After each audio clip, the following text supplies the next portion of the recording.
there's this there's like this common misconception, man. It's usually a lot of women that always have this common misconception about me. They think that I don't like Tyler Perry. Like they think that I hate on Tyler Perry, this, that, and other. That's not the case, man. I'm just a realist when it comes to a lot of his movies. I'm a realist when it comes to who Tyler Perry's target audience is. His target audience is women, black women in particular. And there's nothing wrong with that, man. But god damn, brother, can we get a break? Can black men get a break and get movies, dog? I'm pleading with you, man. This movie, Tyler Perry does these things, man, in his movies that would never happen in real life. I'm fresh off of this movie, literally just finished it.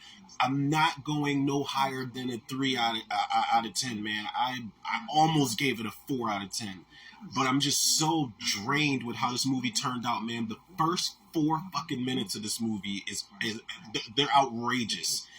There is a sequence that this movie starts off with.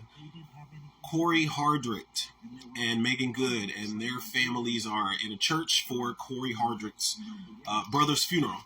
So the pastor, who I thought was Al Sharpton, but it's actually played by Richard Lawson, the pastor just starts down talking in every way possible the deceased son, and in front of the family, and then the family starts to go at it, and then it gets to the point where they, the mom's like, "Come on, boys," like talking to her sons, and she's like, "Come on, boys, get your brother and let's go."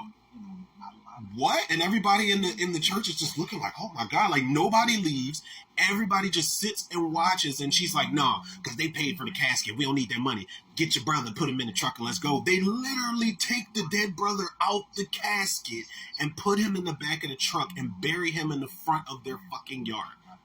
They live in like this trailer, and they bury him in the yard, yo. I swear, this movie is so crazy in the sense that it's so many situations where it's like, is this real life? Like, would this really happen? Megan Good.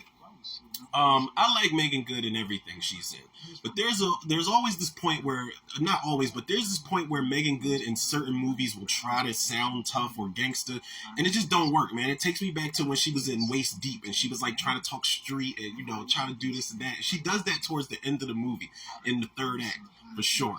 And it just doesn't work, man. It's not that she's bad here. I just think Megan Good, there's a lot of people out there that think Megan Good isn't that good of an actress. I think she's really good, man. But I think that she's so much better than these, like, B-movie thrillers that she does, man. Like, The Intruder is actually better than this, but I think she's better than that movie. That movie's got a pretty good cast to it.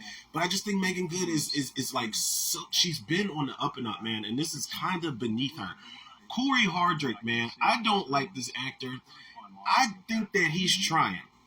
In every movie I've seen him in, but that boy just ain't got it for me, man. But this movie, this is probably the best comedy of the year, to keep it a beam with y'all, man. I'm going to keep it a beam with y'all. This movie is unintentionally fucking hilarious.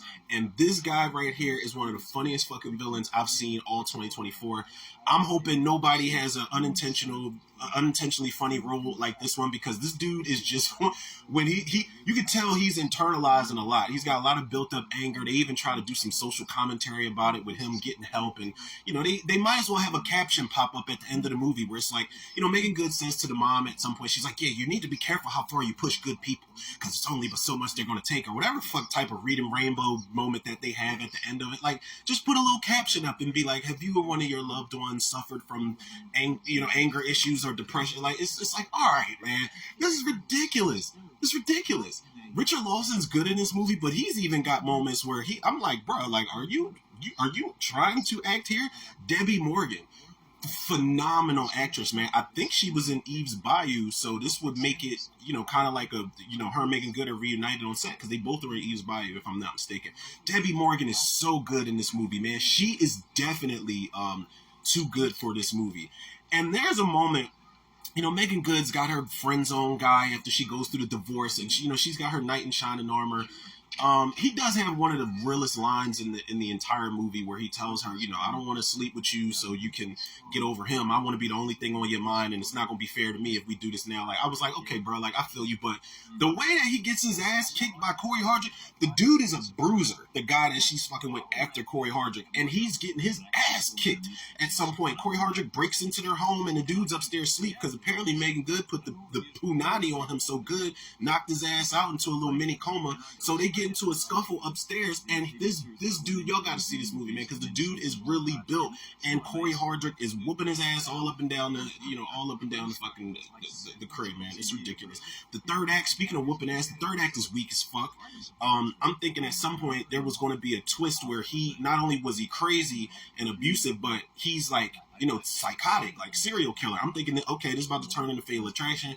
I can turn my brain off and just enjoy it for a Fatal Attraction type of ripoff at the end. No, they don't even go the full mile that they could have went. Tyler Perry just plays it safe, kind of like how he did in Acrimony, but this is nowhere near as good as Acrimony.